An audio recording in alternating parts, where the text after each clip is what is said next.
हर पल, हर घंटे आपके साथ।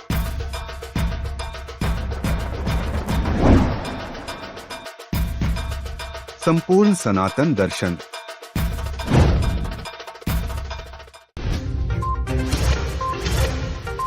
आप देख रहे हैं केसर प्लस टेलीविजन।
अंबुबाची मेला पूर्वी भारत की सबसे बड़ी सभाओं में से एक है।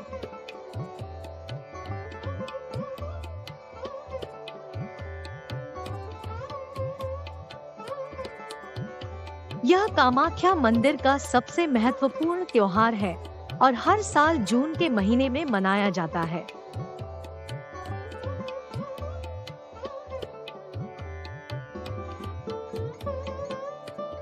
यह तपस्या का एक अनुष्ठान है, शक्ति संस्कारों के साथ मनाया जाने वाला त्योहार।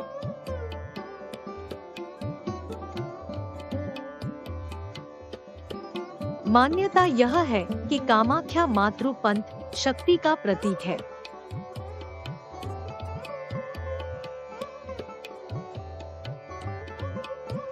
हिंदू महीने आषाढ़ के 7वें से 10वें दिन अंबुबाची की अवधि के दौरान मंदिर के दरवाजे सभी के लिए बंद कर दिए जाते हैं, क्योंकि यह माना जाता है कि देवी कामाख्या मासिक धर्म के वार्षिक चक्र से गुजरती है।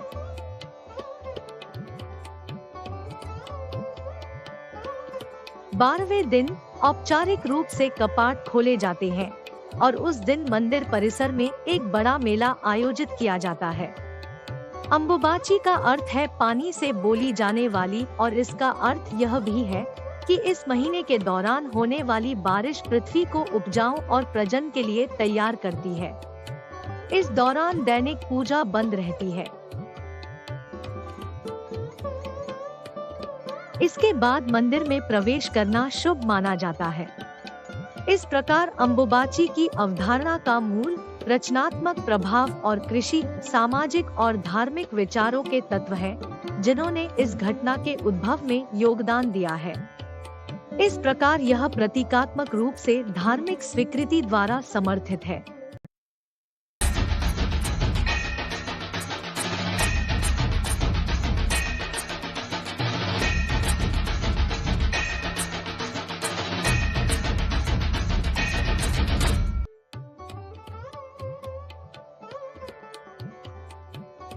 हम्पी उत्सव।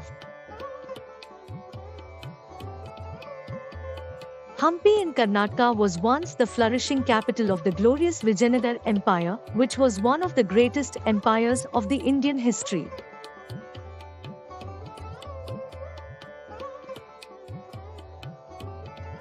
The city, now almost in ruins, comes alive with a lot of color, music and dance once a year, during the Hampi festival.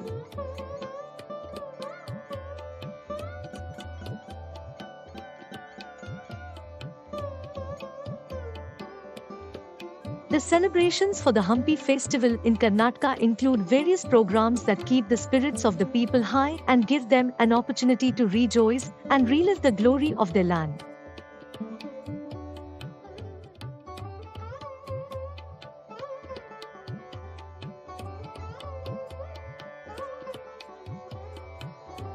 The celebrations include dance, drama, music and also colorful puppet shows.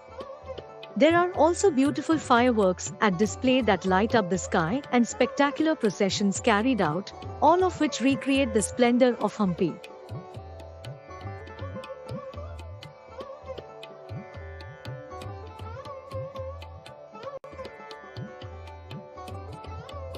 This 3-day cultural extravaganza is one of the most popular festivals in Karnataka.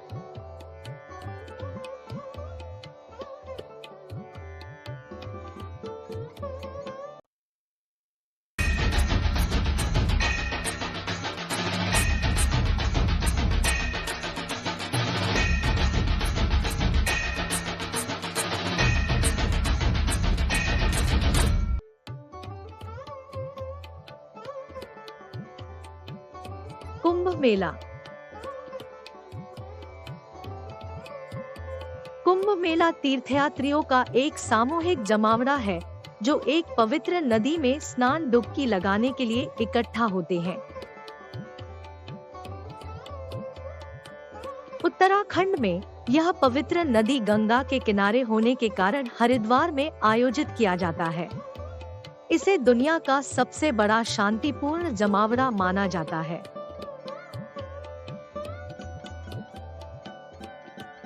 एक पूर्व निर्धारित समय और स्थान पर एक अनुष्ठान स्नान त्योहार की प्रमुख घटना है, जिसे शाही स्नान कहा जाता है। यह हर 12 साल में 4 बार मनाया जाता है। कुंभ का पर्व बाजार या मेले का पर्व नहीं है, बल्कि यह ज्ञान, तप और भक्ति का पर्व है। उत्सव में किसी न किसी रूप में हर धर्म और जाति के लोग उपस्थित होते हैं और यह एक लघु भारत का रूप धारण कर लेता है। ताज्जुब की बात तो यह है कि यहाँ लाखों लोग बिना बुलाए ही पहुँच जाते हैं। कुंभ घड़े के लिए एक संस्कृत शब्द है जिसे कलश कहा जाता है। यह भारतीय ज्योतिष में एक राशि चिन्ह भी है जिसके तहत त्योहार मनाया जाता है। कुंभ भी मानव शरीर है। सूर्य, पृथ्वी, समुद्र और विष्णु एक हिंदू भगवान इसके पर्यायवाची है। कुंभ का मूल अर्थ यह है कि यह सभी संस्कृतियों का संगम है और आध्यात्मिक जागृति का।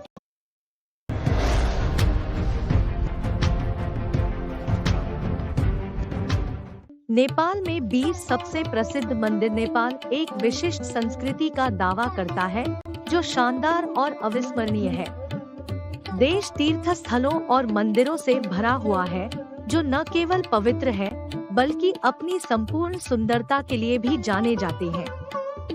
यदि आप इन धार्मिक स्थलों को अपने यात्रा कार्यक्रम में जोड़ना चाहते हैं तो यहाँ हमारी नेपाल के शीर्ष 20 प्रसिद्ध मंदिरों की सूची है जो आपकी बकेट सूची में होनी चाहिए। पशुपतिनाथ मंदिर, काठमांडू। बहुत सम्मानित पशुपति मंदिर नेपाल में सबसे पुराने में से एक है। शिवालय शैली का मंदिर बागमती नदी के तट पर स्थित है और इसका इतिहास 400 ईस्वी पूर्व का है। 264 हेक्टेयर क्षेत्र में फैला यह पूजा स्थल भगवान शिव को समर्पित है। मंदिर परिसर विशाल है और इसमें 518 संरचनाएं शामिल है। मुख्य मंदिर एक वास्तुशिल्प कृति है और इसमें घन निर्माण और लकड़ी के राफ्टर्स हैं। चांदी की चादरों में लिपटे 4 मुख्य दरवाजे हैं और छत सोने के लेप के साथ तांबे से बनी है।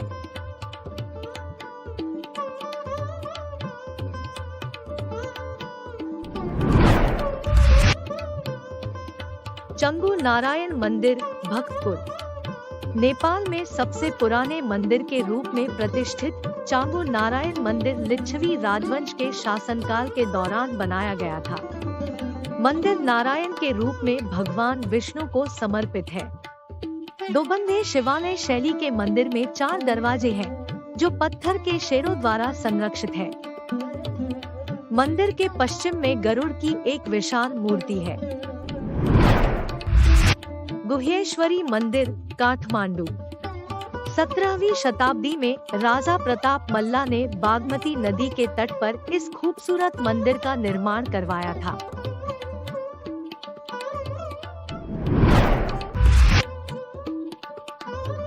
दक्षिण काली मंदिर काठमांडू।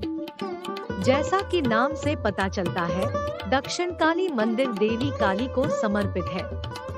यह नेपाल के मुख्य मंदिरों में से एक है जो फार्पिङ गांव के करीब स्थित है। मनकामना मंदिर गोरखा जिला। गोरखा जिले में स्थित 17वीं शताब्दी का मनकामना मंदिर दुर्गा भवानी को समर्पित है। यह धार्मिक स्थल एक पहाड़ी के ऊपर स्थित है और एक विचित्र गांव से घिरा हुआ है। यह महान गोरखा राजा राम सिंह के शासनकाल के दौरान बनाया गया था। दांतकाली मंदिर विजापुर हिल। मंत्रमुग्ध कर देने वाली विजापुर पहाड़ियों से घिरा पवित्र दंतकाली मंदिर प्रमुख शक्तिपीठों में से एक है। हिंदू पौराणिक कथाओं के अनुसार यह वह स्थान है जहां सती देवी भगवान शिव की पत्नी के दांत गिरे थे। इसलिए दंतकली मंदिर हिंदू धर्म के अनुयायियों के लिए एक प्रमुख धार्मिक महत्व रखता है। बुधनीलकंठ मंदिर शिवपुरी हिल्स। शिवपुरी पहाड़ियों की तलहटी में बसा बुधनीलकंठा मंदिर न केवल नेपाल में बल्कि पूरे दक्षिणी एशिया में एक उच्च धार्मिक महत्व रखता है। इसमें नागों की शैया पर लेटे हुए भगवान विष्णु की सबसे बड़ी पत्थर की मूर्ति है।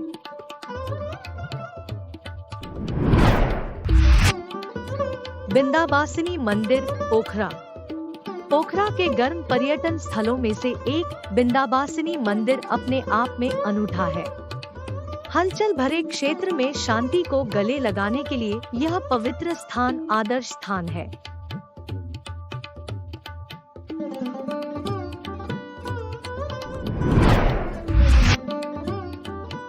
बहुत प्राचीन स्वयंभूनाथ स्तूप काठमांडू घाटी में एक पहाड़ी पर स्थित है। यह सबसे प्रशंसित मंदिरों में से एक है और शहर के मनोरम दृश्यों को देखने के लिए एक शानदार जगह है। जोंगसोंग। प्रतिष्ठित मुक्तिनाथ मंदिर 3710 मीटर की ऊंचाई पर बर्फ से ढके पहाड़ों की गोद में स्थित है। इस तरह के सुरम्य स्थान में पगोड़ा शैली की संरचना एक दृश्य उपचार है। तिब्बती बौद्धों के अनुसार यह मंदिर 24 तांत्रिक स्थलों में से एक होने की ख्याति रखता है।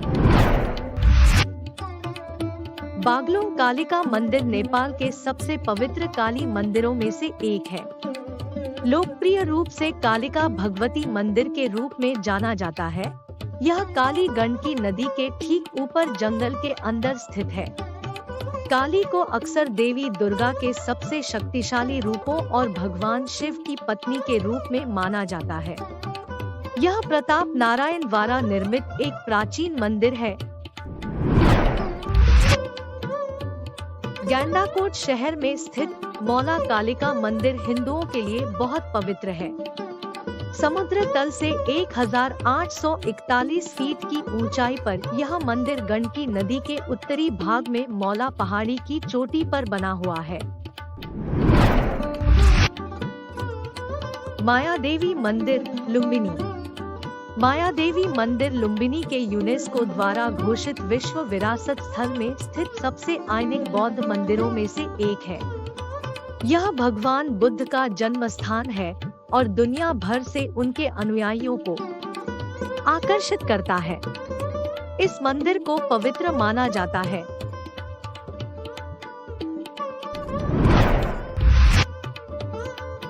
बौद्धनाथ स्तूप काठमांडू। बहुत सम्मानित बौद्धनाथ स्तूप शहर के केंद्र से 11 किलोमीटर की दूरी पर स्थित है। 36 मीटर का स्तूप पूरे दक्षिण एशिया में सबसे ऊंचे स्तूपों में से एक है। इसे घेरने वाले अनगिनत मठों के साथ बौद्धनाथ नेपाल में तिब्बती बौद्ध धर्म का केंद्र बिंदु है। स्तूप का आकार मंडल की तरह है। ताल बरही मंदिर पोखरा। फेवा झील के मध्य में स्थित 2 मंजिला पैगोडा शैली वाला ताल बरही मंदिर दुर्गा माँ के अवतार देवी बाराही को समर्पित है। देवी बरही शक्ति का प्रतीक है।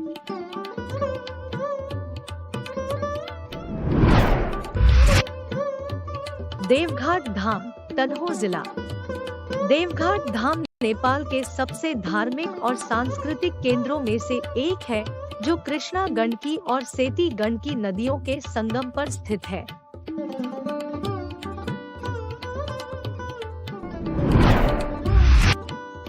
छबड़ी बरही मंदिर, तनाहुन जिले में स्थित छबड़ी बरही मंदिर का सदियों से धार्मिक महत्व। हिंदू पौराणिक कथाओं के अनुसार सत्यवती का जन्म इसी स्थान पर मछली के रूप में हुआ था, इसलिए मछली इस मंदिर में एक अभिन्न भूमिका निभाती है। मंदिर परिसर में विभिन्न देवी देवताओं की कई मूर्तियां हैं। ऐसा माना जाता है कि अगर आप पैदल मंदिर जाते हैं तो आपकी सभी मनोकामनाएं पूरी होती है। मंदिर परिसर में सभी धार्मिक अनुष्ठानों को करने वाला केवल एक पुजारी है। दशी के शुभ अवसर के साथ साथ वर्ष के पहले दिन कई भक्त इस पवित्र संरचना की यात्रा करते हैं। देवी को प्रसन्न करने के लिए मंदिर में बकरे की बलि दी जाती है। हालांकि एकादशी, औसी और श्रावण मास के अवसर पर कोई बलिदान नहीं होता है।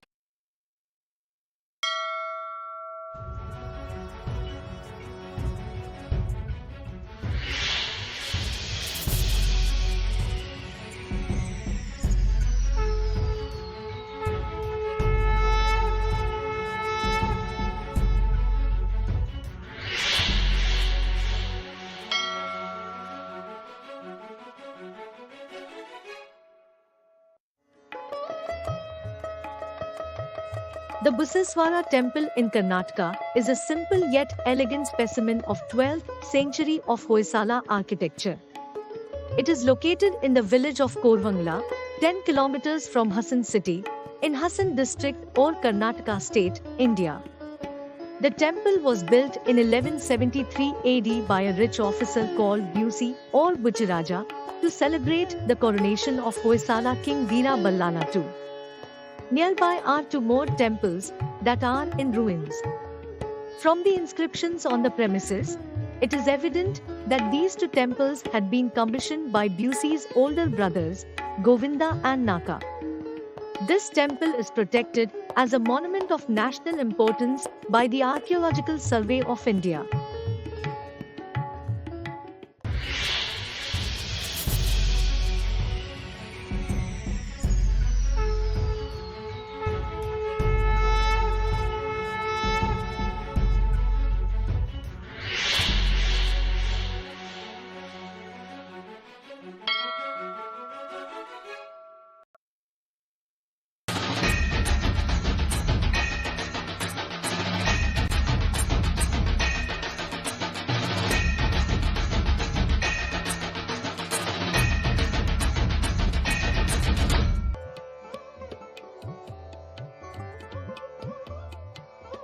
ओणम नाव उत्सव।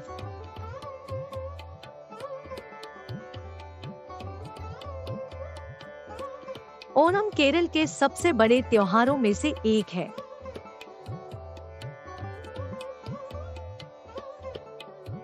यह त्योहार है जिसे केरलवासी जाति और धर्म के अंतर के बिना एकजुट होकर मनाते हैं।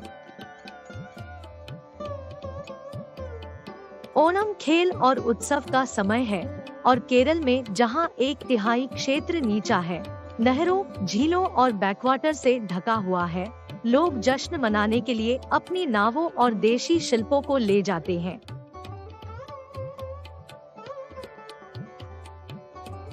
पवित्र नदी पंबा के किनारे रंगीन जलीय उत्सव आयोजित किए जाते हैं।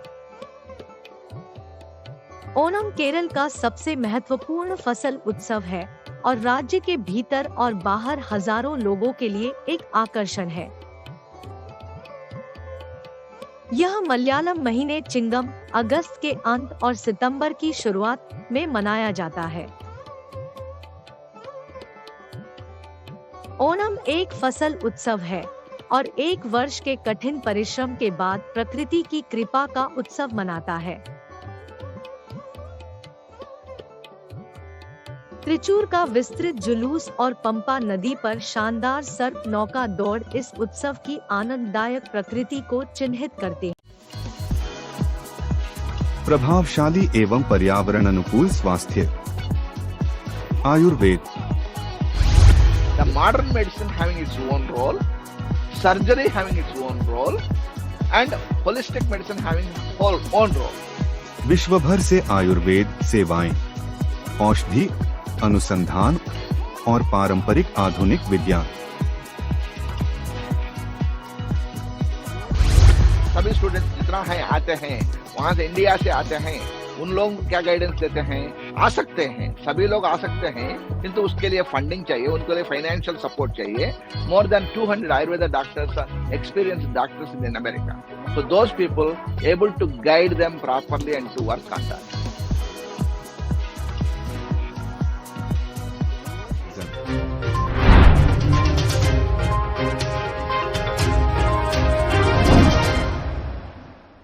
केसर Ayur series.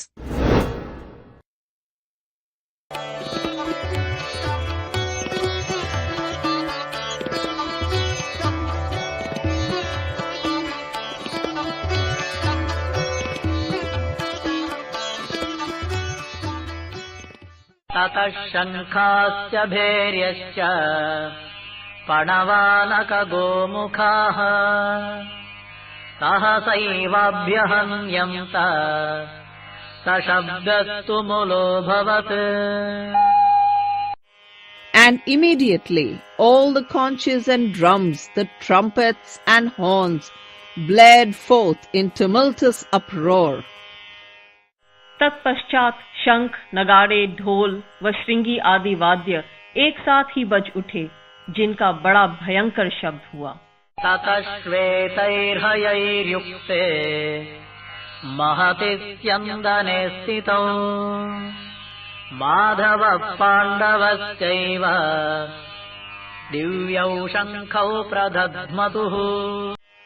Then, seated in their spacious war chariot, yoked with white horses, Lord Shri Krishna and Arjuna sounded their divine shells. इसके उपरांत श्वेत अश्वों से युक्त भव्य रथ में बैठे हुए माधव और पांडुपुत्र अर्जुन ने भी अपने दिव्य शंख बजाए। पाञ्चजन्यं हृषीकेशः देवदत्तं धनञ्जयः पौण्ड्रं दद्मौ महाशङ्खम् भीमकर्मावृकोदरः. Lord Shri Krishna blew his Panchajanya and Arjuna his Devdatta, brave Bhima his renowned shell Poundra. भगवान ऋषिकेश ने पांचजन्य, धनंजय अर्जुन ने देवदत्त तथा भयंकर कर्म करने वाले भीम ने पौंड्र नामक महाशंख बजाया।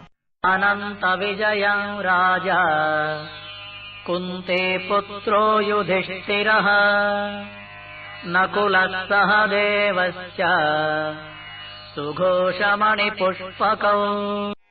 The king Dharmaraja, the son of Kunti, blew the Ananta Vijaya. Nakula and Sahadev, the Sughosh and Manipushpaka, respectively. Kunti पुत्र राजा युधिष्ठिर ने अनंत विजय नामक शंख और नकुल व सहदेव ने क्रमशः सुघोष और मणिपुष्पक नामक शंख बजाए। आश्यश्च परमेश्वासः शिखण्डे च महारथः धृष्टद्युम्नो विराटश्च सात्यकिश्चापराजितः. And the Maharaja of Banaras, the great archer Shikhandi, the great soldier Drishtayumna, Virata and Satyaki the invincible. श्रेष्ठ धनुष वाले काशीराज, महारथी शिखंडी, धृष्टद्युम्न, राजा विराट और Ajay Satyaki.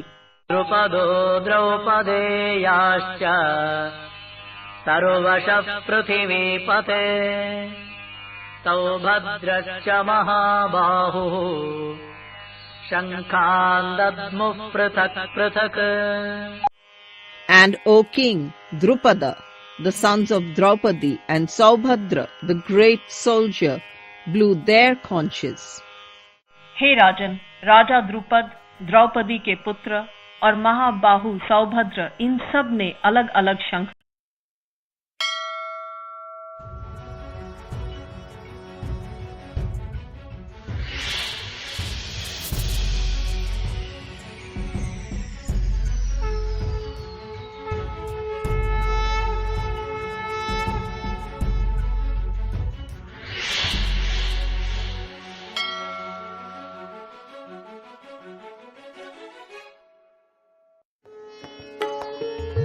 Brahma is the god of creation and one of the Trimurti, the others being Vishnu and Shiva.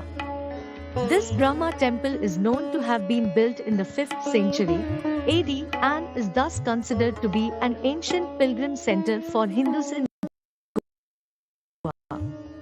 That's 7 kilometers from Valpoi and 60 kilometers from Panaji in the village of Brahma Karambulim in the Satari Taluka. It is the only temple in Goa that is dedicated to Lord Brahma and is also one of the few important temples found in India that is dedicated to Lord Brahma.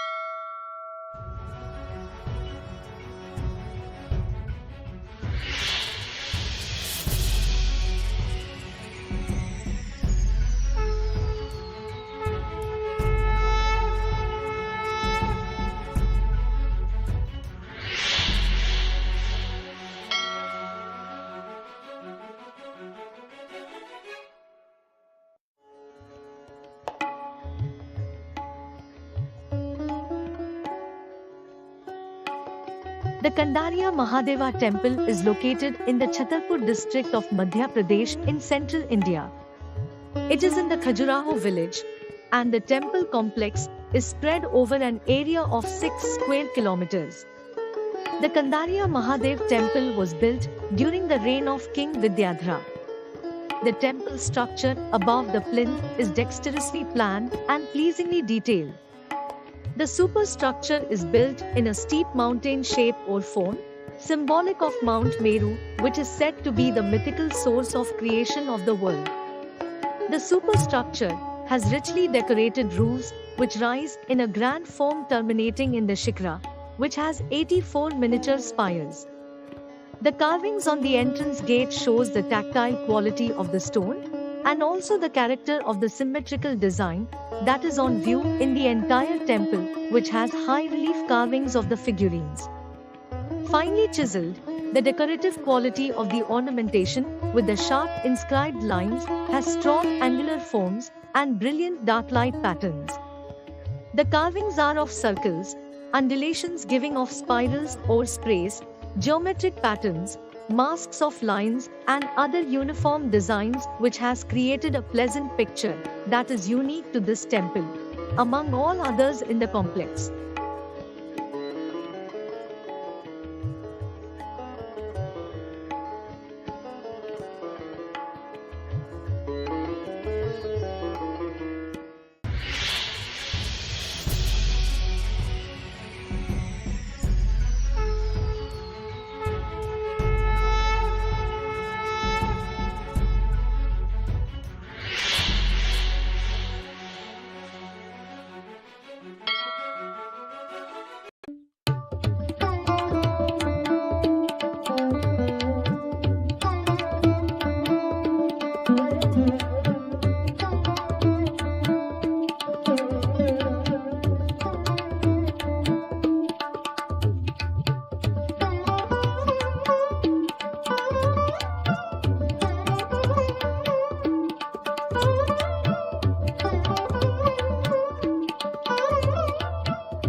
कौन होते हैं अघोरी?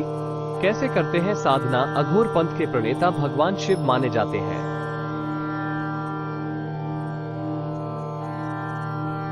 कहा जाता है कि भगवान शिव ने स्वयं अघोर पंथ को प्रतिपादित किया था। अवधूत भगवान दत्तात्रेय को भी अघोर शास्त्र का गुरु माना जाता है। अवधूत दत्तात्रेय को भगवान शिव का अवतार भी मानते हैं। अघोर संप्रदाय के विश्वासों के अनुसार ब्रह्मा, विष्णु और शिव इन तीनों के अंश और स्थूल रूप में दत्तात्रेय जी ने अवतार लिया। अघोर संप्रदाय के साधक समदृष्टि के लिए नर मुंडों की माला पहनते हैं और नर मुंडों को पात्र के तौर पर प्रयोग भी करते हैं। चिता के भस्म का शरीर पर लेपन और चिताग्नि पर भोजन पकाना इत्यादि सामान्य कार्य हैं।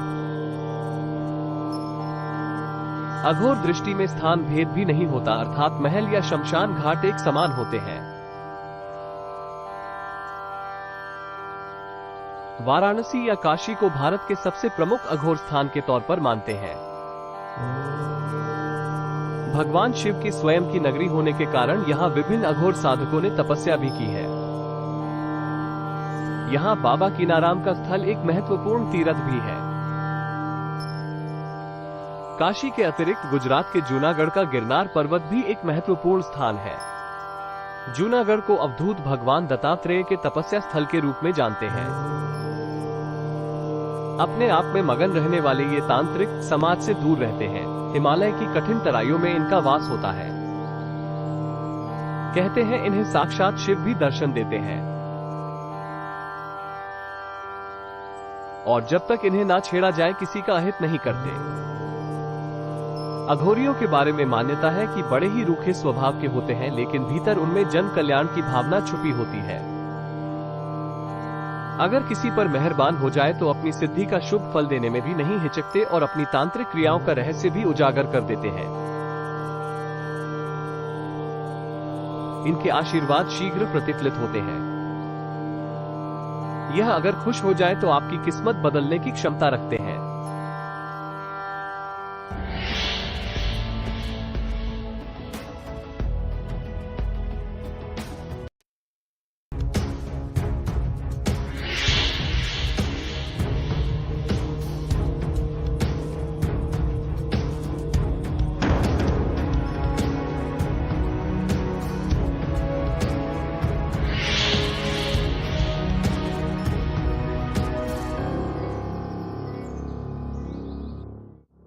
Norodom Sihanouk, former head of the state of the royal government of Cambodia, traced the cultural evolution in Southeast Asia to the pervasive Indian cultural influence. When we refer to 2,000-year-old ties which unite us with India, it is not at all a hyperbole. In fact, it was about 2,000 years ago that the first navigators, Indian merchants and Brahmins brought to our ancestors their gods, their techniques, their organization. Briefly, India was for us what Greece was to Latin Orient.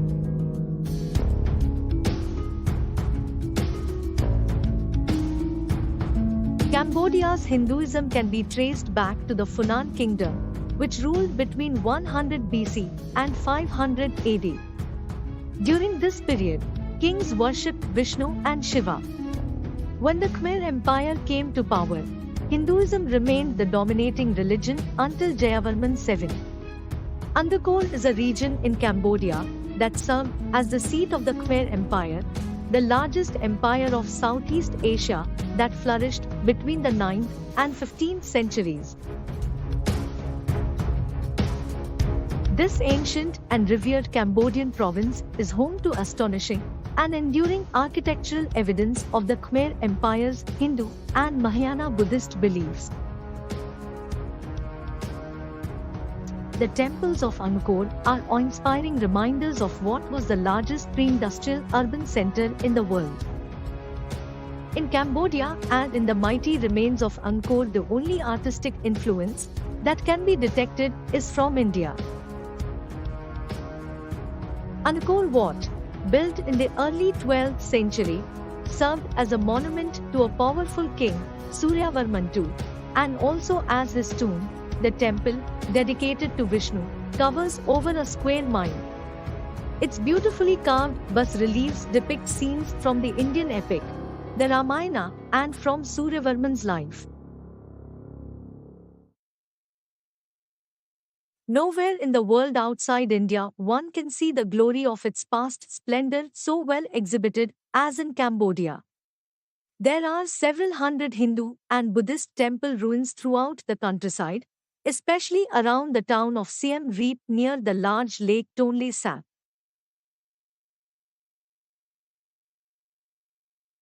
Siem Reap is the heart of the country. Here is where the splendid temple Angkor Wat has stood for nearly 900 years. All the gods of the Hindu pantheon are represented in temple sculpture. Shiva and Vishnu were held in high esteem. Ramayana and Kurukshetra war are depicted on entire walls of stone sculptures. A masterpiece bas-relief is that of the legendary churning of the ocean by the gods and demons. The scattered temples are mostly deserted reminders of the former glory of the Khmer people, the dominant people of the region. Their kingdoms waxed and waned, to include parts of Thailand, Siam, Vietnam, Champa, and Laos at various times.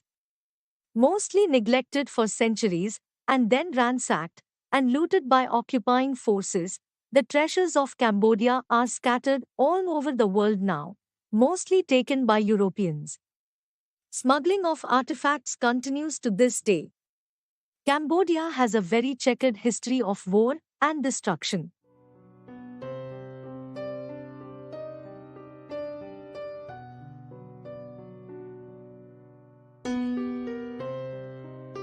The Cambodian Sahasra Linga is located 25 kilometers from Angkor Wat. There are statues of Hindu gods Lakshmi, Rama and Hanuman in addition to the lingas. The place is called Kabul Speen and its meaning is the head bridge. This place is not easily accessible. The river Slang Kabul Speen flows from the Kulin Mountains. There is a 50 feet high waterfalls which adds beauty to this holy spot. Long ago kings used to come here for holy bath. No one knew who carved these lingas and for what purpose. But the tourists are told that the lingas are symbols of creative energy and the river water that flows on the lingas will make the Cambodian paddy fields more fertile. A lot of Hindu symbols were destroyed during the civil war in Cambodia. But these Sahasra Linga were not affected because of the surrounding thick forest. One of the remarkable sculptures here is of Mahavishnu, and Brahma emerges from his belly on a lotus flower. It is very heartening to see Brahma, Vishnu and Shiva, all the three greats of the Hindu trinity, at the same place. Visit an intricately carved Shiva temple, which is located 30 kilometers northeast of Siem Reap. The Hindu temple of Banti Shri is dedicated to Lord Shiva. The most intricately carved temple in Angkor complex, the temple of Banti Shri is a jewel of Khmer art. Built in 10th century, it is one of the oldest temples in the archaeological complex. The lavishly decorated interiors of Banti Shri boast elaborate carvings of women with lotus flowers and scenes from Ramayana. The beauty of Banti Shri is that this miniature masterpiece is loaded with exquisite decorations.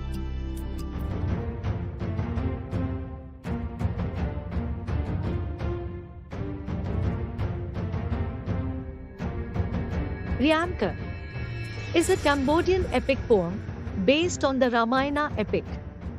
The name means glory of Rama. It is the national epic of Cambodia.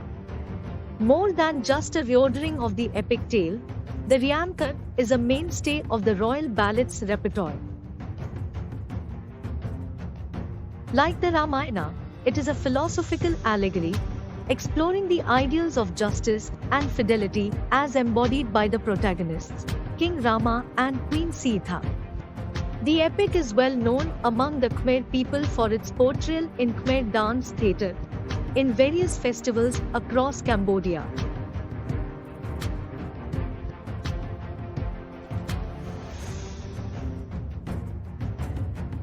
The National Museum of Phnom Penh, Cambodia is one such museum that unveils the history of the Khmer Empire. The museum is the largest in the world in terms of Khmer art and includes sculpture, ceramics, woodwork, and much more. Sculptures from Hindu mythology and religion like Vishnu, Shiva, Ganesha, Garuda gaze at you while Sanskrit lithographs hold your attention. The Buddha makes his serene presence felt, while the Ramayana in its Khmer version known as Rinkyar has you fascinated. Right from the beginning of the Funan kingdom, sometime in the 4th century to the grandeur of the Angkor era, the dance of Hinduism and Buddhism relives itself in the National Museum Phnom Penh, Cambodia.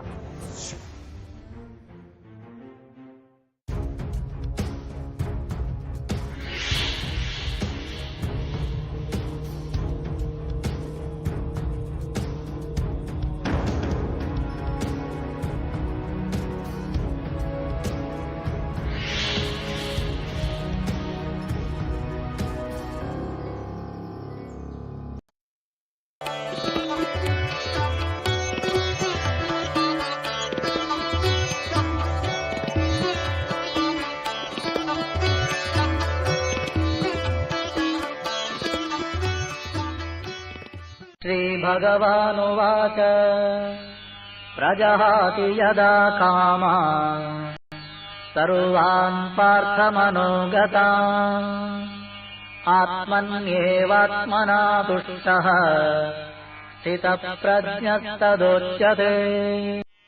Lord Shri Krishna replied, "When a man has given up the desires of his heart and is satisfied with the self alone, be sure that he has reached the highest state." Shri भगवान ने कहा, हे पार्थ, जिस समय पुरुष मन में स्थित सब कामनाओं को त्याग देता है और आत्मा से ही आत्मा में संतुष्ट रहता है, उस समय वह स्थित प्रज्ञ कहलाता है. श्वनुद्विग्नमनाः सुखेषु विगतस्पृहः वीतरागभयक्रोधः स्थितधीर्मुनिरुच्यते. The sage whose mind is unruffled in suffering, whose desire is not roused by enjoyment, who is without attachment, anger, or fear, take him to be one who stands at that lofty level. दुख में जिसका मन उद्विग्न नहीं होता, सुख में जिसकी स्पृहा निवृत्त हो गई है, जिसके मन में राग, भय और क्रोध नष्ट हो गए हैं, वह मुनि स्थित प्रज्ञा कहलाता है. यस्सर्वत्रानभिस्नेहः तत्तत्प्राप्य शुभाशुभम् नाभिनन्दति न द्वेष्टि तस्य प्रज्ञा प्रतिष्ठिता. He who wherever he goes is attached to no person and to no place by ties of flesh, who accepts good and evil alike, neither welcoming the one nor shrinking from the other, take him to be one who is merged in the infinite. जो सर्वत्र अति स्नेह से रहित हुआ उन शुभ तथा अशुभ वस्तुओं को प्राप्त कर न प्रसन्न होता है और न द्वेष करता है, उसकी प्रज्ञा प्रतिष्ठित है. संहरते चायम् कूर्मोऽङ्गानीव सर्वशः इन्द्रियाणि इन्द्रियार्थेभ्यः तस्य प्रज्ञा प्रतिष्ठिता. He who can withdraw his senses from the attraction of their objects, as the tortoise draws its limbs within its shell, take it that such a one has attained perfection. कछुआ अपने अंगों को जैसे समेट लेता है, वैसे ही यह पुरुष जब सब ओर से अपनी इंद्रियों को इंद्रियों के विषय से परावृत कर लेता है, तब उसकी बुद्धि स्थिर होती है. विषया विनिवर्तन्ते निराहारस्य देहिनः रसवर्ज्यं रसोऽप्यस्य परम् दृष्ट्वा निवर्तते. The objects of sense turn from him who is abstemious. Even the relish for them is lost in him who has seen the truth. निराहारी देही पुरुष से विषय तो निवृत्त हो जाते हैं, परंतु उनके प्रति राग नहीं. परम तत्व को देखने पर इस पुरुष का राग भी निवृत्त हो जाता है. यततोऽप्यपि कौन्तेय पुरुषस्य विपश्चितः इन्द्रियाणि प्रमाथीनि हरन्ति प्रसभं मनः. O Arjuna, the mind of him who is trying to conquer it is forcibly carried away in spite of his efforts by his tumultuous senses. हे कौन्तेय, संयम का प्रयत्न करते हुए बुद्धिमान पुरुष के भी मन को ये इंद्रियां बलपूर्वक हर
धर्म, आस्था, शास्त्र और वेदों का अनोखा संगम।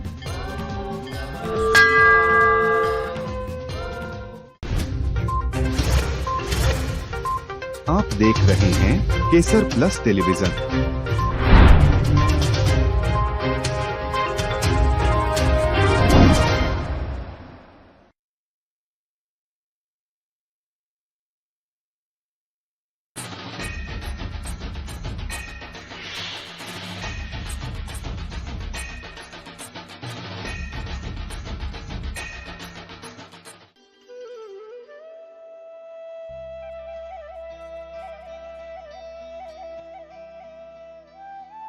Aruna means the first rays of the sun and Achal means mountains.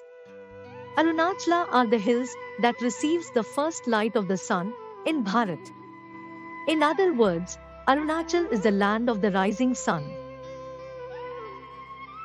The name Arunachal is also a name of Shiva and has an important place in the concept of Ashta Dikpala, the rulers of 8 directions.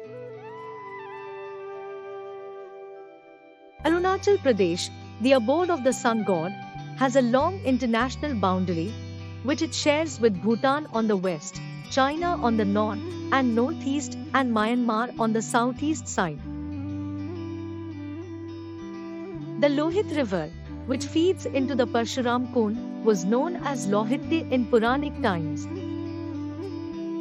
Parshuram Kund, located near Teju in the Lohit district, has been visited by Hindu devotees since long. The legend described in the Kalika Purana of the 8th century mentions that Lord Parshurama washed off his sin of matricide by taking bath at this place. Various places in Arunachal Pradesh find mention in the Hindu epics. Kalika Purana describes Upper Lohit Valley as Prabhu Kutra and Subansiri Valley as Prabhu Parbat. Veda Vyasa is the author of the Mahabharata. He is also credited as the traditional compiler of the Vedas. It's here in Arunachal Pradesh where Veda Vyasa meditated for a long time. Various tribes of Arunachal Pradesh, such as the Karbi, consider themselves as the descendants of Bali and Sugriva from Ramayana. The Mishmis trace their ancestry to the legendary king Bhishma and through him to his daughter Rukmini and Lord Krishna. The presence of Shaivism influence with phallic worship in the subhills bordering the Brahmaputra Valley and remote areas of Tawang is also evident. Bhismaknagar, located near Roing in the lower Dibang Valley district, also finds mention in Kalika Purana. The place was ruled by King Bhismaka, father of Rukmini, wife of Lord Krishna.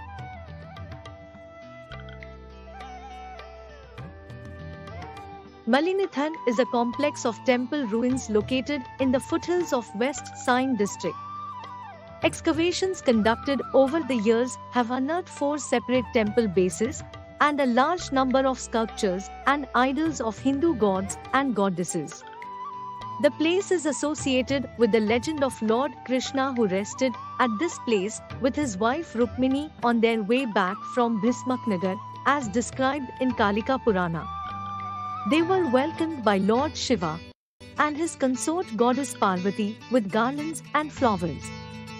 Lord Krishna addressed the goddess Parvati as Malini and said that she would be worshipped at this place with this new name, and the place has since become famous as Malinithan or the abode of Malini.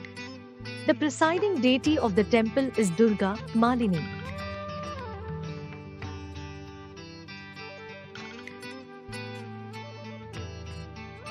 Akashiganga, located near Malinithan, is considered as one of the 51 sacred Shakti Pithas associated with the legend of goddess Parvati.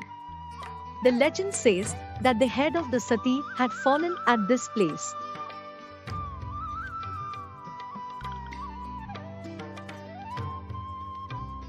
The latest surface discovery in the state is that of the tallest Shiva Linga in the world at 0 in the lower Subansiri district.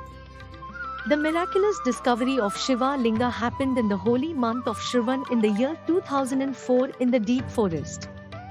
It is believed that the appearance of the Linga at this place finds mention in chapter 17 of Rudra Khand of the Shiva Purana. The natural rock mass Shiva Linga is 25 feet high and 22 feet in circumference. A constant stream of water flows beneath the Linga, which is surrounded by other members of the Shiva Parivar.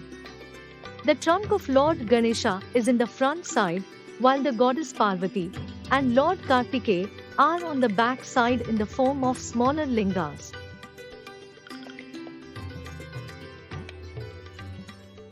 Meghna Cave Temple is a beautiful place to visit for worship. Dedicated to Lord Lakulisha, who was the 28th embodiment of Lord Shiva, and you will find some detailed carvings of Sanskrit scriptures with magnificent and great architecture. This ancient cave temple dates back to 5,000 years, and it was rediscovered in the year 1962. Located at an altitude of 300 feet, the temple offers stunning views of the surrounding area. Majestic mountains, dense forests presenting lush greenery to your eyes, and beautiful river flowing below give you the most wonderful experience. Archaeological evidence and explorations in the recent past have established the presence of Hindu religion in Arunachal Pradesh dating back to many centuries. Concerted efforts are needed to historically evaluate and appropriately integrate these findings to reconstitute the ancient history of the state.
The Ramnathaswamy temple by itself is a delight for every tourist. With its magnificent, imposing structure, long corridors, aesthetically carved pillars, the temple is adorned with a towering 38-meter gopuram. The temple was built since the 12th century, with Sithupthi Marwar beginning the construction of the grand Ramnathaswamy temple that boasts of the third corridor, completed by his successor, Marwar, the longest one in Asia, with a 197-meter span from east to west and a 133-meter span from south to north, the third largest in the world. The corridors of the Ramnathaswamy temple are considered to be the longest of their kind in the world, and they are lined by 1,212 pillars, each with its own unique carvings. The architecture and detailing that has gone into building this incredible structure is phenomenal. It is also one of the 12 Jyotirlinga temples, where Shiva is worshipped in the form of a Jyotirlingam.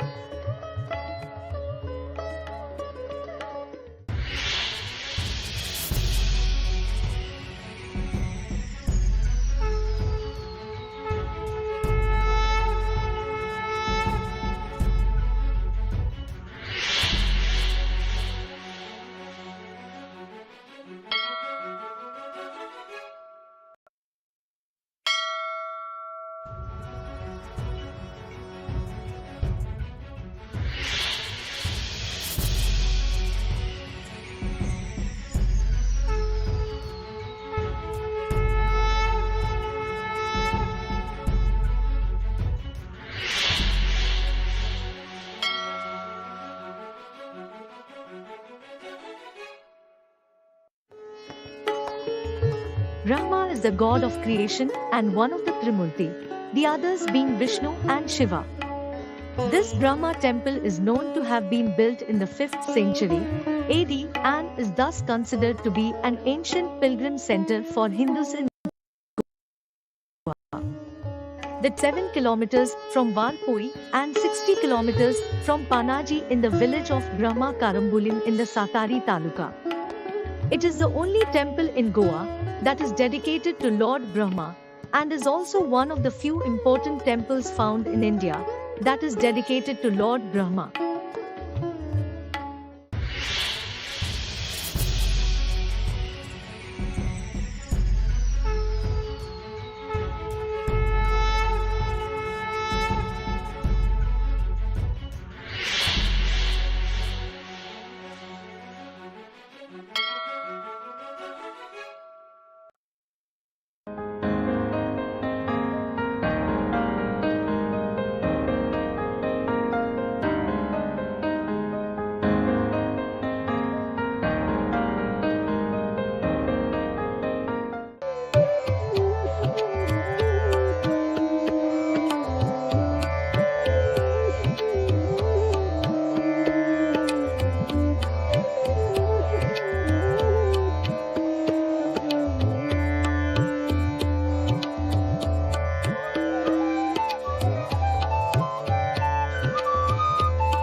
Banaras एक दुनिया का सबसे historical place है, सबसे पुराना शहर है दुनिया में। वाराणसी का महत्व बहुत ही अच्छा है। यहाँ पे जितने भी हिंदू जब अंतिम संस्कार होता है तो उनकी अस्थियों को बहाने के लिए जाते हैं गंगा रिवर में, तो वो बनारस में जाते हैं। तो नियर बाई प्लेसेस होते हैं जहाँ पर उनकी डेथ होती है तो उनको वहाँ पे जलाया भी जाता है। ये विश्वास किया जाता है कि ऐसा माना जाता है कि अगर वहाँ पे मृत शरीर को जलाया जाए तो आत्मा को वो मिल जाता है, आत्मा को शांति मिलती है और जितने भी पाप होते हैं वो सारे धुल जाते हैं और जो रीबर्थ का साइकिल है उससे छुटकारा मिल जाता है। दोबारा इंसान जो बहुत सारी जनरेशन, बहुत सारे जो योनियां है उनमें दोबारा से जन्म नहीं लेना पड़ती। तो ऐसा कुछ माना जाता है बनारस में। बनारस से और हम अगर आगे कंटिन्यू करते हैं तो बुद्धिज्म के उसमें चले जाते हैं। वहाँ पे बुद्धिज्म के बारे में सीखने को मिलता है। पूरा जो बुद्धिस्ट प्लेसेस है वहाँ पे आप जा सकते हो, वहाँ पे प्रेयर कर सकते हो। जैसे सारनाथ है, वहाँ भी 10-12 किलोमीटर और भी आगे जाएंगे आप बुद्ध गया, जहाँ पे भगवान बुद्ध को इनलाइटमेंट मिला था, मतलब को एक दिव्य दृष्टि मिली थी, तो वो भगवान बुद्ध के नाम से जाने जाते थे। इसलिए तो एक बुद्ध गया हो गया। वहाँ से राजगीर वहाँ से लगभग 200 किलोमीटर, बहुत ही सुंदर प्लेस है। तो वहाँ पे पगोडास जो बने हैं, उनके जो मंदिर बने हैं, उनके जो स्तूपास बने हैं, बहुत ही सुंदर जगह है, बहुत ही स्पिरिचुअल जगह है। आपको लग रहा है कि मैं यहाँ पे पहले क्यों नहीं आया। वरुण घाट और आसी घाट, दो घाट हैं जो जहाँ पे मिलते हैं, उसको आसी घाट कहते हैं। तो वाराणसी, ये जो दो नाम पड़ा है ना बनारस का, वो इसलिए पड़ा है कि वहाँ पे दो नदियां जो मिलती हैं, एक आसी नदी है, एक वरुण रसी है। वरुण जो नदी है वो दोनों आगे मिलती है, वाराणसी हो गया वहाँ पे। तो दो नदी जहाँ मिलती है वो आसी घाट है। और 80 घाट नहीं हो, 84 घाट है। बनारस जो सुंदरता है, जो रिवर है गंगा, उसमें 84 घाट है, 84 घाट। तो 84 घाटों में से बहुत सारे घाट, हरिश्चंद्र घाट है, काशी घाट है, आसी घाट है, वरुण घाट है। इस तरह से 84 घाट है। बहुत सारे राजाओं ने घाट बनवाए, बहुत सारे जो बहुत पुराने राजा हो चुके हैं उन्होंने घाट बनवाए। अब तो बहुत अच्छा बन गया है। माननीय श्री नरेंद्र मोदी जी ने वहाँ पे जो कॉरिडोर बनाया, इतना सुंदर साफ सुथरा बनाया कि देख के ही अपना बहुत अच्छा लग रहा है।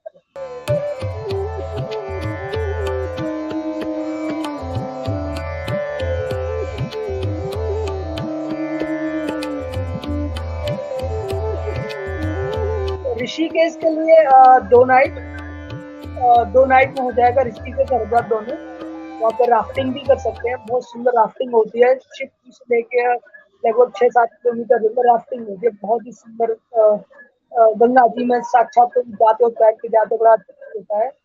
और 2 दिन का आपका दिल्ली से स्टार्ट, दिल्ली के तुम्हारे काउंट करेंगे तो 3 नाइट तक, 1 नाइट दिल्ली और 2 नाइट इस तरफ। फिर लौट के वापस दिल्ली आना पड़ेगा बनारस जाने के लिए, तो से डायरेक्शन में। बनारस के लिए 2 नाइट बनारस में, 2 नाइट बुद्ध गया, 1 नाइट राजगीर। तो 5 नाइट इस तरफ चाहिए अगर आपको बुद्धिस्ट चाहिए तो कवर करना, और केवल बनारस जाना है सफिशिएंट। कनेक्टिविटी बहुत अच्छी है, वंदे भारत ट्रेन जाती है और रेगुलर फ्लाइट्स हैं। All the airlines are conducting the regular flights.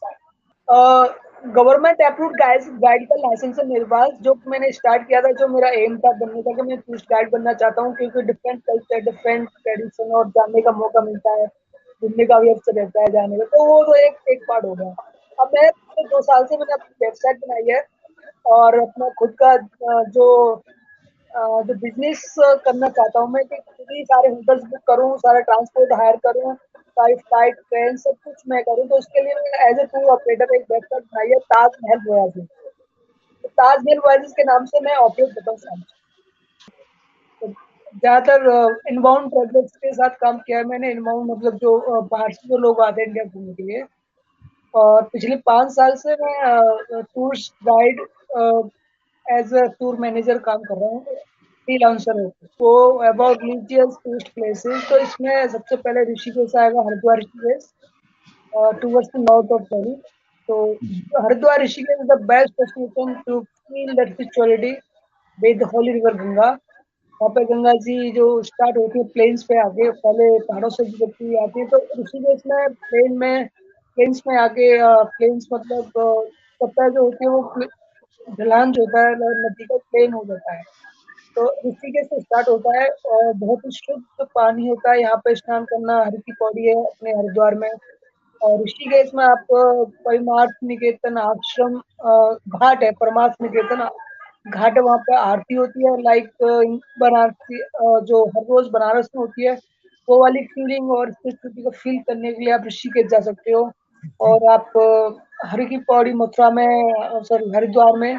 तो ये एक पार्ट हो गया नॉर्थ पार्ट ऑफ इंडिया। और जब कंटिन्यू करके आप बनारस जा सकते हो। अगर आप बुद्धिज्म को लर्न चाहते हो, कुछ चाहते हो बुद्धिज्म सीखा जाए, तो बनारस से 10-12 किलोमीटर सारनाथ है, जहाँ पे भगवान बुद्ध ने अपना फर्स्ट सरमन दिया था। सरमन मतलब टीचिंग्स दी थी, सबसे पहले उन्होंने मार्गदर्शन दिया था आम जनता के लिए, तो वो सारनाथ पे किया।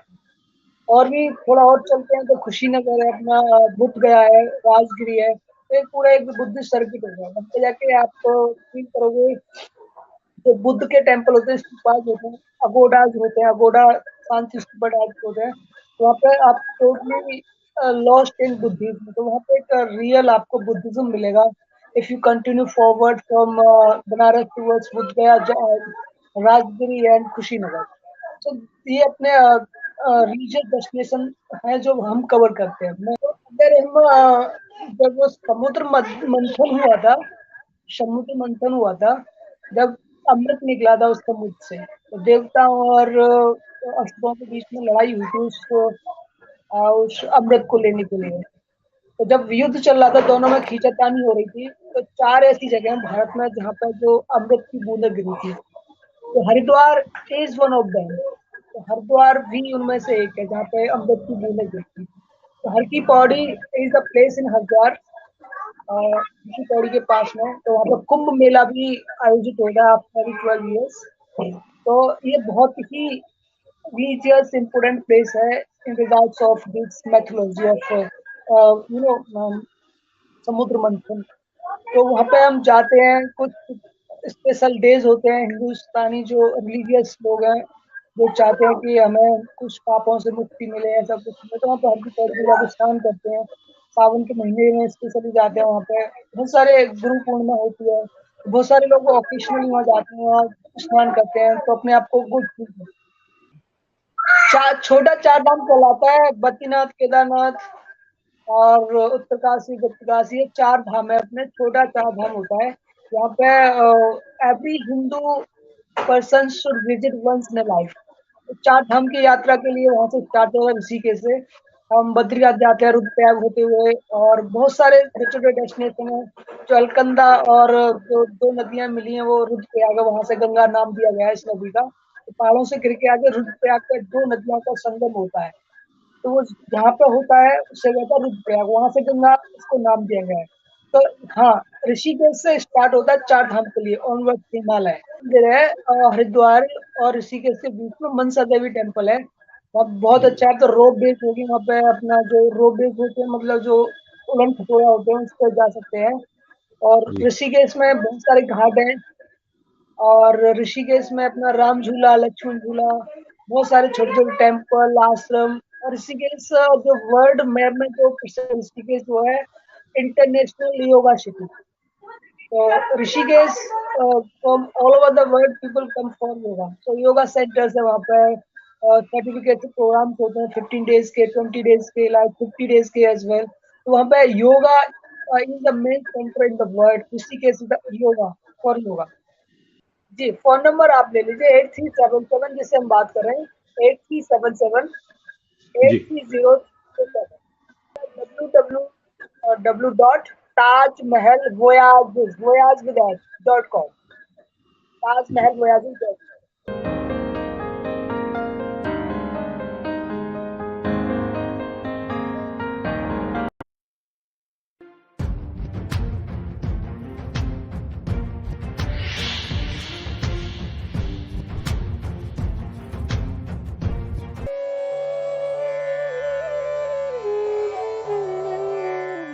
There are some companies established in this country. So what they do, they acquire USDA, that is called United States Dietary Supplements Authority organization is there. Through that area, USP, United States Pharmacopoeia, USP, those organizations set up like that. They bring the products from India in a bulk quantities. They manufacture here either oils and some of the things are preparations of the herbal paste and jams and everything in tablets and capsules and powders and everything is available in bulk quantities here. So what we do, as we are buying from them as a bulk quantity, lot of herbal formulations, this is not considered as a medicines. Ayurveda is not a medicine. You are not practicing as a medicine. These are not FDA approved products. These are the dietary supplements. Like in a grocery stores, you go there, turmeric, ginger, black pepper, because Ayurveda intricate into the day-to-day our life also. Like sambar खा रहे हैं, सांबार में क्या क्या द्रव्य डालते हैं, इलायची डालते हैं, नहीं तो हींग डालते हैं और सभी हैं, ये सभी का औषध गुण भी है। ओके, उसके हिसाब से वो क्या करते हैं, हम आहार को औषध के रूप में लेना है और जो जरूरी है, जो मेडिसिन की जरूरत है, ज्यादा से ज्यादा मैं मेरा पेशेंट को क्या करता हूँ, पहले आहार को ठीक करता हूँ, वो क्या खा रहे हैं, क्या खा रहे हैं, और उसके साथ साथ सिंपल डाइजेस्टिव सिस्टम को बढ़ाना है, ऐसा करके उसको डाइजेस्टिव सिस्टम को बढ़ाते हैं। हमारा आयुर्वेद में ऐसा बहुत बढ़िया श्लोक बताए हैं, ऊष्मणो अल्प बलत्वेन धातुमाज्यम अपाचितम दुष्टम आमाशयगतम रसमामम प्रचक्षते। Ama is a culprit. Ama is the undigested food is a culprit for creating all the diseases, including diabetes and Alzheimer disease, skin diseases, and your digestive problems and any problems, insomnia, all the conditions उसके आम के वजह से होता है। आम means undigested food के वजह से होता है। When the food is properly not digested, the toxins build up in the system. Detoxify the body first by simple way to doing. Sometimes what happens, we do excessive eating of foods, those type of things can create a lot of problems. First we have to rule out the problem. What is the problem is coming, then automatically disease will start to disappear. So a lot of people, what they are thinking about that, I don't want to change myself, my lifestyle I don't want to change, I don't want to change my emotions, and give me a medicine, magic pill. We are not having a magicians here. So Ayurvedic doctors or medical doctors are not magicians to give the pill, and that is not going to work. So a lot of people think about that, give me a pill and I will solve the problem like that. So doctor साहब हमारा को diabetes है, diabetes में आपको कौन सा गोली ले सकते हैं? अभी रात को 10 रसगुल्ला खाएगा और सुबह गोली खाने से डायबिटीज ठीक हो जाता है क्या? नहीं होता है। So what we are trying to tell people like that, first change your diet. That is the first medicine part. So we have to educate the people. अभी कोई बैठता है, सेठ जी बैठता है, एक जगह पर बैठता है, सुबह से शाम तक बैठते रहता है, वो खाता रहता है, पीता रहता है और बैठता है, और इतना इतना 200 किलो बन जाता है। उससे क्या होता है? कुछ नहीं होता है, कोई भी दवा काम नहीं करेगा। So now more and more people are having sedentary lifestyle, आलसी हैं। दूसरा, आहार विहार में पूरा तले हुए चीज, समोसा, भजिया, pakora, all the things, not proper vegetables they are not eating, and maintaining of good health is very, very important. So if you are putting on weight in the tummy area, particularly abdomen area, that means you are not healthy. Now, if you categorize in India and worldwide, everybody having the stomach is big. And you see the only 30% of the people only in the worldwide having a healthy habits are there. All 70% of the people not having good healthy habits. Even in India also, how the Ayurveda practice is there, they are only focusing on the medicine. Every time medicine. Medicine is not going to work. Ayurveda medicine is not going to work. अभी कितना करेला खाया तो भी कुछ नहीं होता है, और मेथी खाया तो कुछ नहीं होता है, और जब तक आपका आहार में चेंज नहीं लाया है तब तक कुछ नहीं होता है। सो जैसा हम आयुर्वेद का दृष्टिकोण से देखते हैं, स्वस्थस्थ स्वास्थ्य रक्षणम आतुरस्य विकार प्रशमनम। स्वस्थस्थ स्वास्थ्य रक्षण मीन्स कोई भी ऐसा स्वस्थ आदमी है, ऑलरेडी हेल्थी है, उसको मेंटेनेंस करना बहुत जरूरी है। दूसरा, जो डिसीज है, तो 20 साल से अभी एक पेशेंट को, अभी मेरे पास डॉक्टर्स भी आते हैं, मेडिकल डॉक्टर्स भी आते हैं, क्रॉनिक पेशेंट जो इनक्यूरेबल डिसीज कंडीशन है, जो medical doctors can not help. In that conditions, what we do, we look into that. We have almost 16 pages of questionnaire. 16 pages of questionnaire. We ask them all the details. Morning सुबह से उठ के रात को सोने तक क्या करते हैं, दिन भर क्या करते हैं, क्या खाते हैं, क्या पीते हैं, कैसा इमोशंस हैं, you are suffering with worry, anxiety, stress levels, and loneliness, and all the different questions we ask them. Emotional relationship, menstrual cycles, सब कुछ क्वेश्चंस पूछने के बाद हम एनालिसिस करते हैं। उसमें एनालिसिस करके क्या है, दोष के हिसाब से करते हैं। वाता पित्ता कफा, वही वाता पित्ता कफा is 3 dosha theory which we look into that. So modern medicine is like a band-aid medicine. It's a temporary medicine, emergency medicine. So once you have that one is there, for example, you have a headache is there, you are taking a paracetamol tablet or caffeine tablet, ACP tablet, something you are taking some tablet for the relieving the pain. Are you going to take every day? Are you anticipating every day that, oh, evening tomorrow I'm going to get a headache, I'm going to take a pill today? No, we don't take antibiotics all the time. When we need it, we take it. Same way, the modern medicine having its own role, surgery having its own role, and holistic medicine having whole own role. So that is the way we look into that, everything having its own role, and it is having a very specifically at targeting the situation. We have seen the people who are changing. A lot of times I tell them that if you don't want to change, so here ultimately what we tell the people like that, you are the ultimate healer. The patient is ultimate healer. He changed the diet, lifestyle, emotions, balanced way of meditation, relaxation, stress-free zone. When they create it, they become healthy and happier and more. They don't need to take any medications.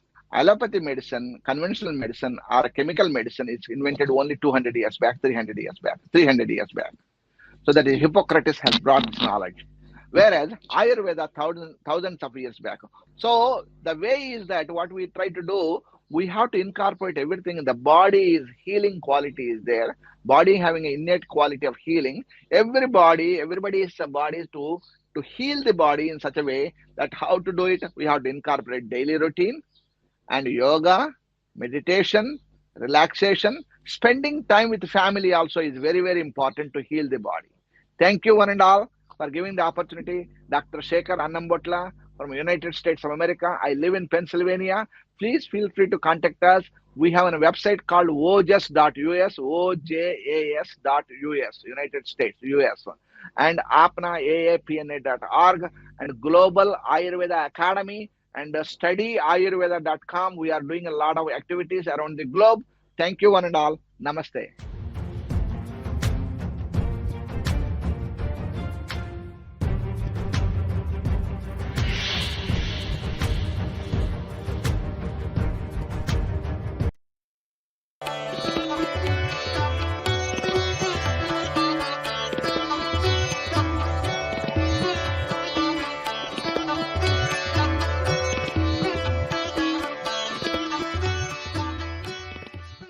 मत्ता कर्मण्य विद्वांसः यथा कुर्वन्ति भारत कुर्यात् विद्वान् तथा सक्तः चिकीर्षुर्लोकसङ्ग्रहम्. As the ignorant act because of their fondness for action, so should the wise act without such attachment, fixing their eyes, O Arjuna, only on the welfare of the world. हे भारत, कर्म में आसक्त हुए अज्ञानी जन जैसे कर्म करते हैं, वैसे ही विद्वान पुरुष अनासक्त होकर लोक संग्रह की इच्छा से कर्म करे. बुद्धिभेदं जनयेत् अज्ञानां कर्म संगिनां जोषयेत् सर्वकर्माणि विद्वान् युक्तः समाचरन्. But a wise man should not perturb the minds of the ignorant who are attached to action. Let him perform his own actions in the right spirit with concentration on me, thus inspiring all to do the same. ज्ञानी पुरुष कर्मों में आसक्त अज्ञानियों की बुद्धि में भ्रम उत्पन्न न करे. स्वयं युक्त होकर कर्मों का सम्यक आचरण कर उनसे भी वैसा ही कराए. कृते क्रियमाणानि गुणैः कर्माणि सर्वशः अहंकार विमूढात्मा कर्ताहमिति मन्यते. Action is the product of the qualities inherent in nature. It is only the ignorant man who, misled by personal egotism, says, I am the doer. संपूर्ण कर्म प्रकृति के गुणों द्वारा किए जाते हैं. अहंकार से मोहित हुआ पुरुष मैं करता हूँ ऐसा मान लेता है. तत्त्ववेत्तो महाबाहो गुणकर्म विभागयोः गुणा गुणेषु वर्तन्ते इति मत्वा न सज्जते. But he, O mighty one, who understands correctly the relation of the qualities to action, is not attached to the act, for he perceives that it is merely the action and reaction of the qualities among themselves. परंतु हे महाबाहो, गुण और कर्म के विभाग के सत्य को जानने वाला ज्ञानी पुरुष यह जानकर कि गुण गुणों में बरतते हैं, आसक्त नहीं होता. प्रकृतेर्गुण सम्मूढाः सज्जन्ते गुणकर्मसु तान् कृत्स्नविदो मन्दा कृत्स्नविन्न विचालयेत्. Those who do not understand the qualities are interested in the act.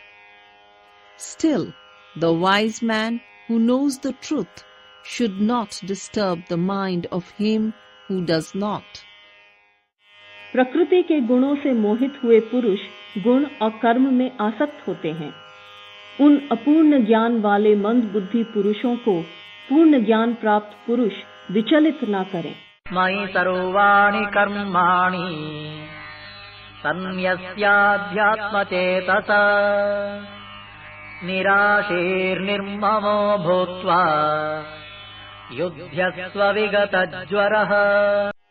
Therefore, surrendering thy actions unto me, thy thoughts concentrated on the Absolute, free from selfishness and without anticipation of reward, with mind devoid of excitement, begin thou to fight. संपूर्ण कर्मों का मुझ में संन्यास करके आशा और ममता से रहित होकर संताप रहित हुए तुम युद्ध.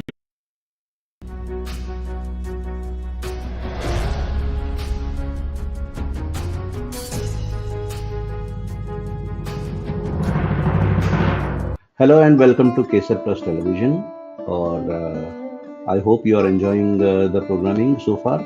And हमारी एक कोशिश होती है कि सनातन धर्म और सनातन सिविलाइजेशन से कनेक्टेड जितने भी कॉन्सेप्ट्स हैं, जितने भी बातें हैं, ज़्यादा से ज़्यादा आप तक शेयर किया जा सके। वैसे तो इतना बड़ा ये डोमेन है कि कितना भी इंफॉर्मेशन और कंटेंट डालें वो ज़रूरी नहीं है कि पर्याप्त हो, वो कम ही होता है। We try to give as much as possible and yet we fall short of things, and so do keep watching our content, and then we are developing and we are improving our content day by day. और आपका feedback जब मिलता है तो we try and do as much as possible in order to ensure that आप content consume कर सकें और धर्म की बात पूरी दुनिया तक पहुंचा सकें। केसर क्विज जो है एक ऐसा ही हमारा सेगमेंट है जिसमें हम ऑडियंस पार्टिसिपेशन को ध्यान रखते हुए ऑडियंस पार्टिसिपेशन ज़्यादा से ज़्यादा हो सके, इसके लिए हमने ये केसर क्विज का सेगमेंट बनाया है केसर प्लस टीवी के अंदर, जिसके अंदर हम आपको हर क्विज का एक नंबर होता है। जैसे आज का क्विज जो मैं आपसे कर रहा हूँ, तो आज का क्विज नंबर है 113। तो क्विज नंबर 113 में 3 क्वेश्चन है। जैसे हर क्विज में 3 क्वेश्चन होते हैं और उसके हर क्वेश्चन के 4 ऑप्शन है आंसर के, और उसमें से एक ऑप्शन जो है वो सही आंसर का होता है। So what you have to do is you have to pick up that option and then you have to send us your correct answer for all the 3 questions. और जो पहले 100 लोग सही जवाब दे पाएंगे और तो उनका एक ड्रॉ निकाला जाता है in the end of the month, और उनमें से जो जिसका नाम निकलता है उसे हम एक छोटा सा गिफ्ट भेजते हैं। और जैसे मैंने पहले ही बताया कि क्विज नंबर 113 आज का है और हर क्विज में 3 क्वेश्चन होते हैं। तो आज का जो क्विज नंबर 113 का जो पहला क्वेश्चन है वो ये है कि the son's name of goddess Parvati is, मतलब माता पार्वती के पुत्र का नाम जो है आप हमें बताएं। और ये हमारा पहला क्वेश्चन है। And the options for that is option A Ganesha, option B Kartikeya, option C both of these, and option D none of these. The question again I'm saying asking the question number 1 of quiz 113 would be, please name the son of goddess Parvati, and the options are option A Ganesh, option B Kartikeya, option C both of these meaning both Ganesh and Kartikeya, and option D none of the above, none of these. तो please इसका सही answer आप हमें कौन सा option का है वो ऑप्शन हमें जरूर दें। And this is a very easy question, practically everybody would know it that what were the name of the sons of Mata Parvati. Quiz number 113 का आज का हमारा दूसरा सवाल है, Which of the following is Krishna's brother? भगवान श्री कृष्ण के जो भाई हैं उनका नाम आपको बताना है कि कौन है। And the options are Sudama, Vasudeva, none of this and Balarama. So option A जो है वो सुदामा है, ऑप्शन बी है वासुदेव, ऑप्शन सी है इन दोनों में से कोई नहीं, और ऑप्शन डी है बलराम। तो ये 4 ऑप्शंस हैं और प्रश्न है जो सेकंड क्वेश्चन है क्विज नंबर 113 का, वो है कि भगवान श्री कृष्ण के भाई का नाम क्या है। और पहला ऑप्शन है सुदामा, दूसरा ऑप्शन है वासुदेव, तीसरा ऑप्शन है इन दोनों में से कोई नहीं, और चौथा ऑप्शन है बलराम। तो इसका भी आप सही आंसर जरूर दें क्विज नंबर 113 में जो ये सेकंड क्वेश्चन हमने आपसे पूछा वो। और क्विज नंबर 113 का जो तीसरा प्रश्न है हमारा आज का, वो है कि सुदामा और भगवान श्री कृष्ण ने कौन से आश्रम में स्टूडेंट की तरह कौन से गुरुकुल में स्टूडेंट की तरह विद्या ग्रहण की थी। So the question is, which is the gurukul in which lord Krishna and Sudama were students. तो स्टूडेंट कौन से गुरुकुल में भगवान श्री कृष्ण और सुदामा का एजुकेशन हुआ था।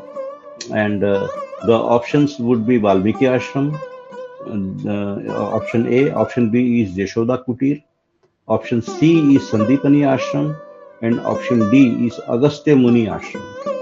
So let me ask the question again. Which is the Gurukul in which Krishna and Sudama were students?